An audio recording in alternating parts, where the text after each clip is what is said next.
Zurich, Zwitserland, 1916. Hugo Ball, Embry Hennings, Tristan Tzara en anderen hadden opgericht Cabaret Voltaire en Dada. Ze deden echter niet uitvoeren of creëren in een vacuüm. Ze waren omgeven bij de aanbidders, aanhangers, dronkaards, bolsjewieken, uitwijkers, vermijdden het bloedbad van de Eerste Wereldoorlog. Na de oorlog, de invloed van Dada verspreidt zich naar Berlijn, Parijs en naar Amerika. In New York City, onder de artiesten die emigreren naar de New York, was een jonge bartender, Alexander Graf. Hij was getuige van de maalstroom in het cabaret en wilde een artiest worden. Het was zijn bestemming om Ball en Hennings te ontmoeten en ook Vladimir Ilyich Lenin, James Joyce, Marcel Duchamp en barones Elsa van Freytag-Loringhoven. Wat denk je om Katin en Alexander in van New York City?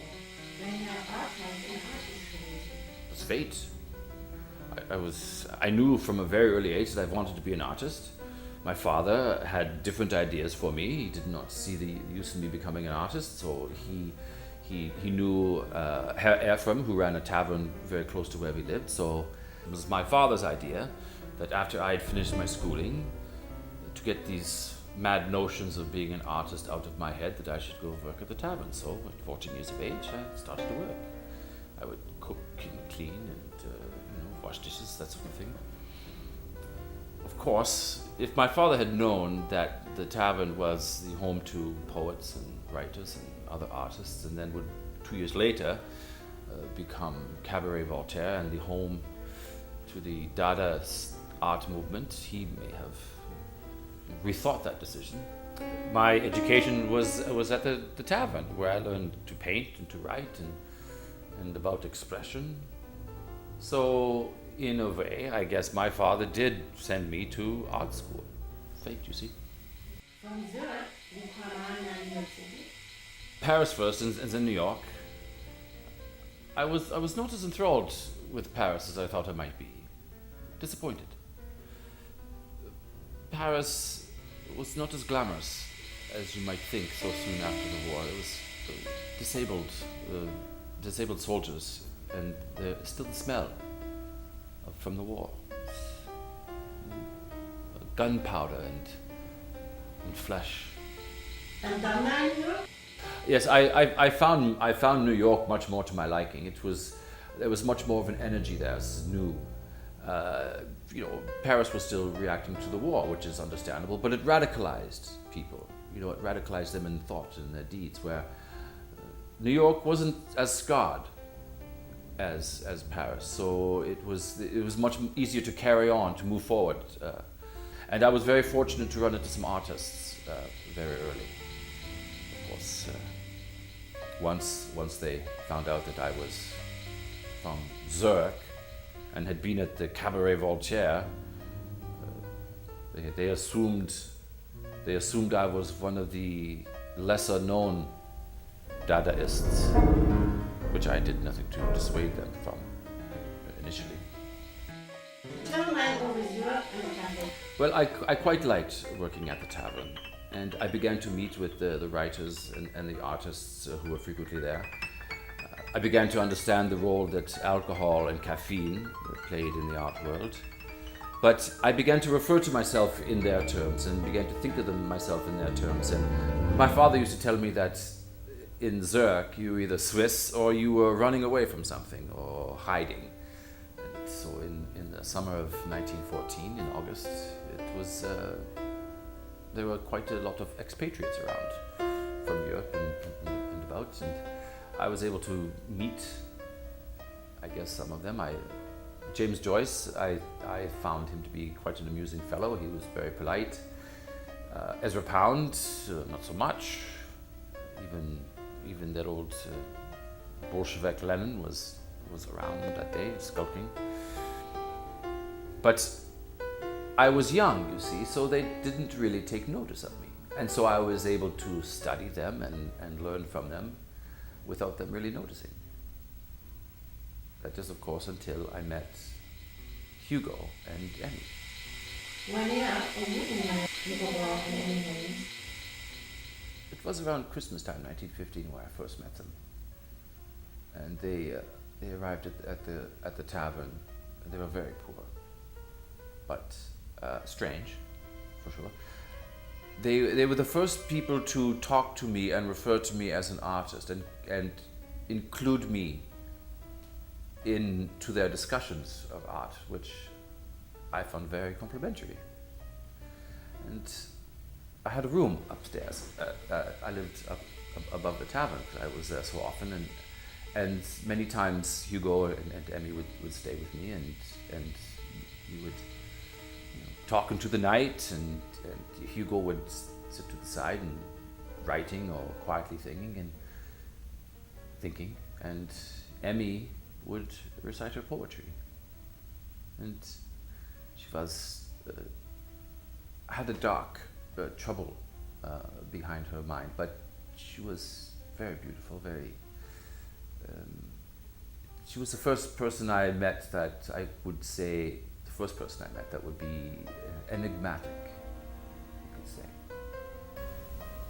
It is one of the fortunes of life to be with others and to experience things hidden away from the historian's pen. And it gives you a personal possession into events that were yet to occur. And this was very much how I felt with Emmy and Hugo. Reason I did was it creates Cabaret Voltaire. Well, I cannot claim the name Cabaret Voltaire, but it was I who first suggested to Hugo that there was this back room in the tavern that was very rarely used, and I knew that he and Emmy had wanted a place to perform and to rehearse and to create chaos.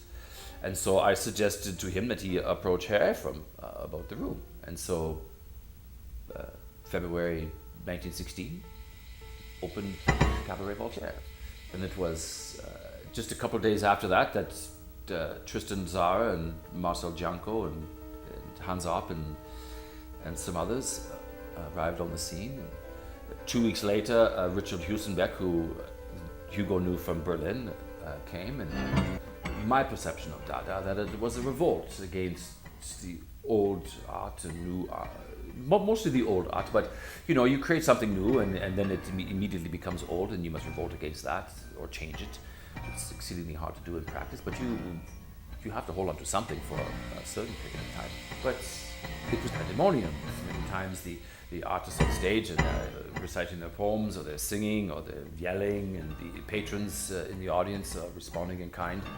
And they would start with the drummings, and they would do these Negro chants, and these sound poems, and just a cacophony of sounds.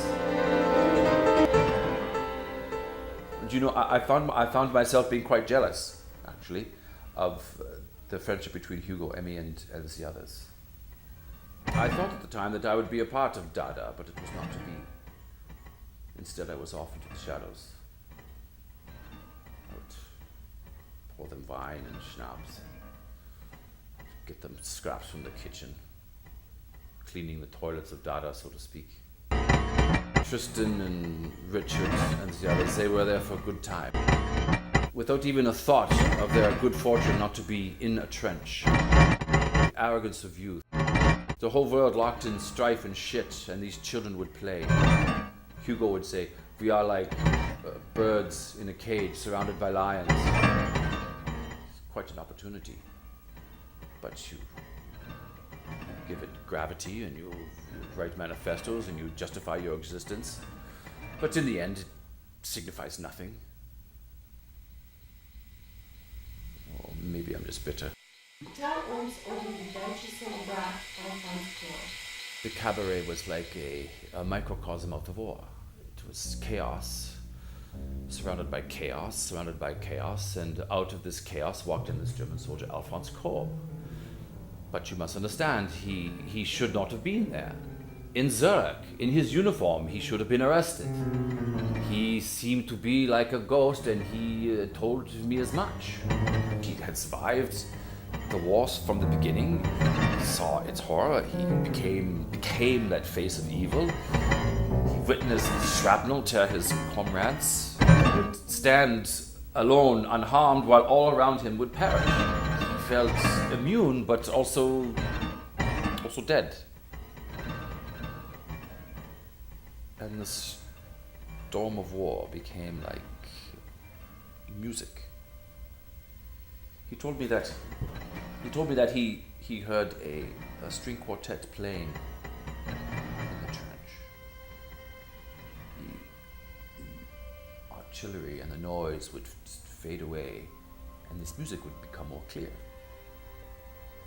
And so he followed the noise of the quartet down the line of the trench. He walked down the lines of the trench towards this music. And he walked. And he walked. And he walked until he arrived at the doorstep of the cabaret, which was quite fascinating, almost, I guess poetic. But for Alphonse, he told me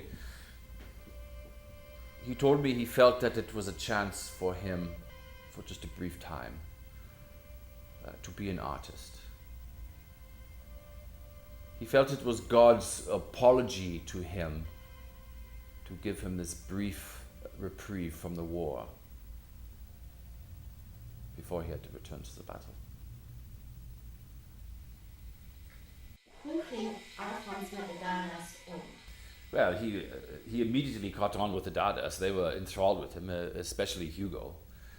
He found a equal in their tumult, and he sang with them and danced with them and wrote a manifesto.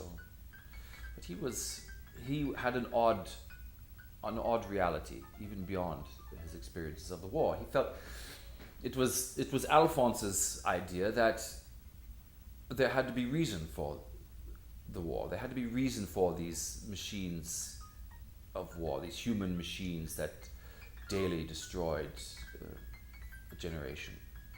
And he felt that the world must be cleansed, and that all of his generation and generations before must perish, must die. He felt it was God's flood to shed the planet of the old generation so that innocence could again walk the path, which of course appealed to Hugo's Catholic mysticism. But then again, he had disagreements with the Dada's, because it was his idea that Dada should destroy art, but then Dada itself should destroy itself, so that there was nothing left. Of course, which is not a very popular idea with Tristan and Janko and the others.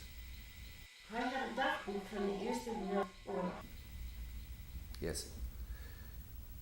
After that night of the Lenin, that was the last time I saw Alphonse. He left. And the next morning, when I woke up, I saw on my bureau that there was his journal. He wrote in it and his thoughts and diary and poems and drawings. And there was a note on top, and it thanked me for my hospitality and that I should keep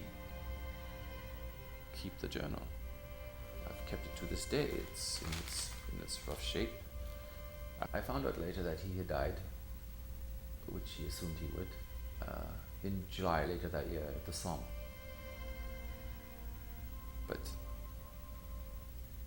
I read much from his diary often. So if you will permit me, there's one that I found particularly poignant, and it's called To Die.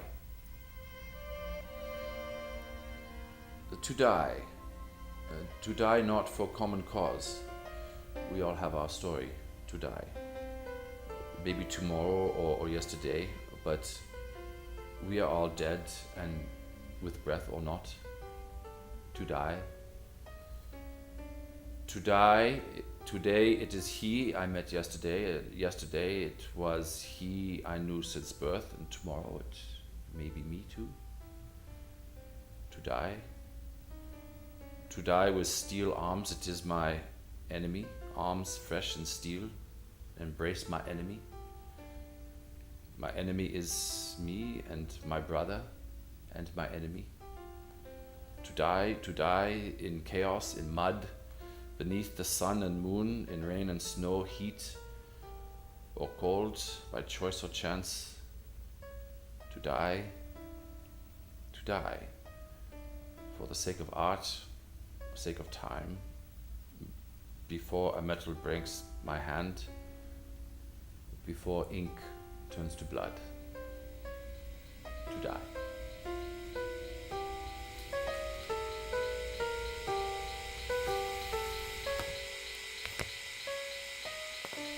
Next question, please. Nassau Champ and the Baroness Elsa von Freytag-Loringhoven und Helmut in New York. Well, I met the Baroness first, and actually for the 4 or 5 years we became close. She was poor as well, and I was able to help her out. We'd go for lunch and coffee.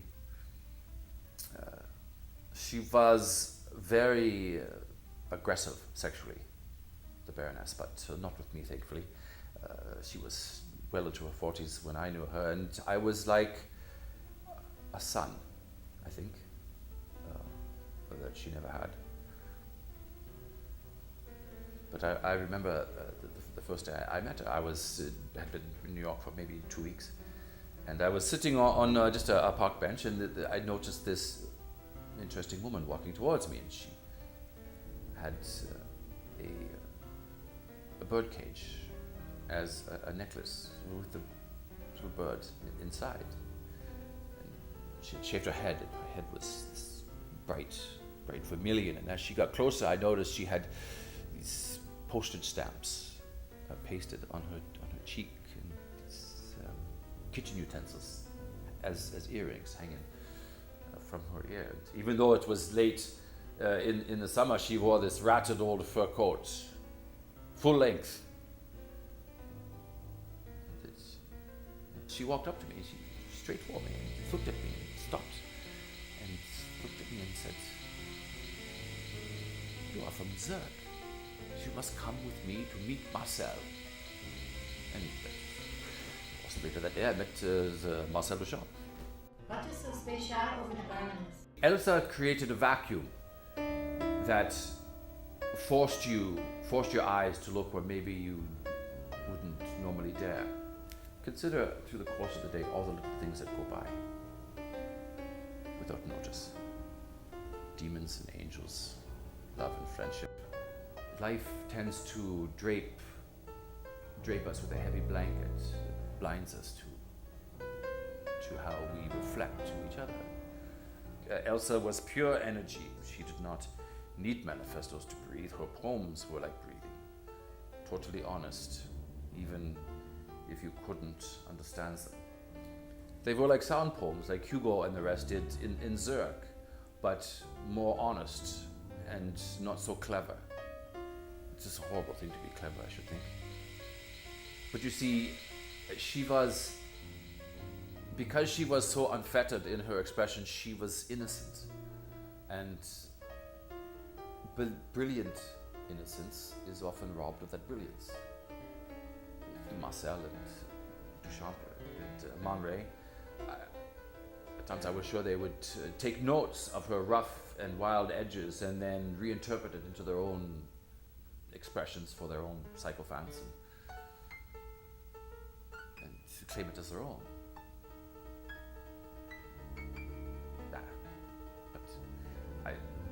What does it matter really when you think of it? That I think Elsa believed as well that art belongs in the air, and it chooses who is to discover it, who to breathe it in.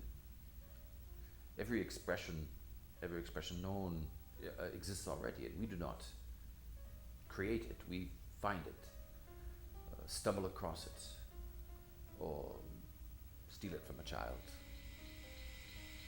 The Baroness verreist terug naar Europa. Yes, in 1923 she returned to Europe.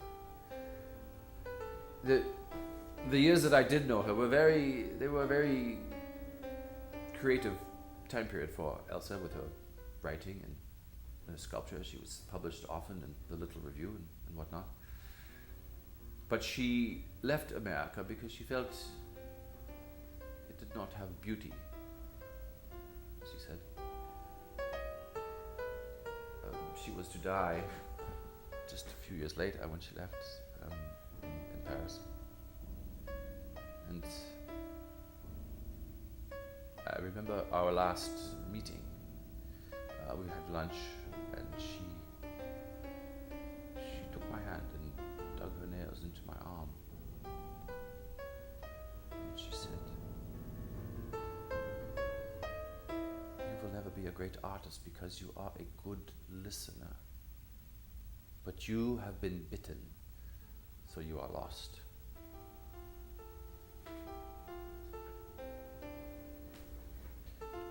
A person can say they are a great artist and know it in their mind and their heart, but ultimately it's up to God whether or not you're any good at it.